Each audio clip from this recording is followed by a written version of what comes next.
টানা ৩ মাস ধরে যে কোনো উপায়ে ইরানকে বাগে আনতে গিয়ে বারবার ব্যর্থ হওয়া মার্কিন প্রেসিডেন্ট ডোনাল্ড ট্রাম্পের দশা যে অবস্থায় পৌঁছেছে তাকে এক শব্দে লেজে গোবরে বললেও কম হবে। আলোচনার মারপ্যাচ নাকি সামরিক অভিযান, কি উপায়ে তেহরানকে পরাস্ত করবেন সেই ছক কষার প্যাচে এমন জট পাকিয়েছেন যা তাকেই বেঁধে ফেলেছে আষ্টেপৃষ্ঠে। কোন উপায়ে জট খুলবে তা নিয়ে পড়েছেন মহা দ্বিধাদ্বন্দ্বে। ইরানের কঠোর প্রতিরোধের মুখে ত্রাহি ত্রাহি দশায় পড়েও অলীক কল্পনার জগৎ থেকে বেরোতে পারছেন না তিনি। এবার বলেই বসলেন পরাজয় মেনে নিয়ে আত্মসমর্পণ করবে খামেনির দেশ। নিজের সামাজিক মাধ্যম ট্রুথ সোশ্যালে লিখেছেন, যুদ্ধে ইরানকে বিজয়ী ঘোষণা করা গণমাধ্যমগুলোই তেহরানের আত্মসমর্পণকে যুক্তরাষ্ট্রের অসাধারণ বিজয় হিসাবে প্রচার করবে। তবে কি যুদ্ধবিরতির মধ্যে নয়া মার্কিন হামলায় ভয় পেয়ে পরাজয় মেনে নিচ্ছে ইরান?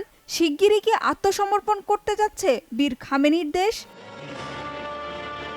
ইরান পরাজয় মেনে নিয়েছে বা আত্মসমর্পণে রাজি হয়েছে একমাত্র ট্রাম্প ছাড়া কোনো সূত্র থেকেই এমন চমকপ্রদ সাড়া জাগানো তথ্যের হদিস মেলেনি।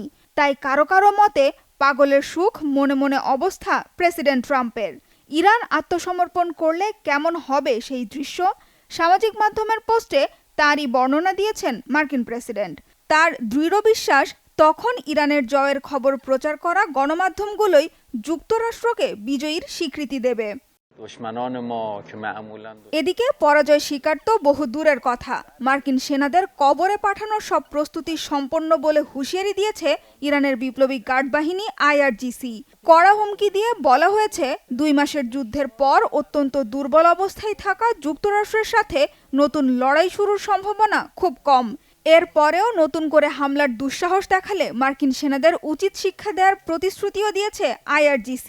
চলতি সপ্তাহে আচমকা মার্কিন হামলায় আক্রান্তের পরেও যুদ্ধ বন্ধের কূটনৈতিক চেষ্টা থেকে সরেনি তেহরান। যদিও সমঝোতার স্বার্থে পরমাণু কর্মসূচি আর হরমুজ প্রণালীর বিষয়ে চুল পরিমাণ ছাড় না দেওয়ার অবস্থানে এখনো অনড় ইরানের জাতীয় সিকিউরিটি কাউন্সিল।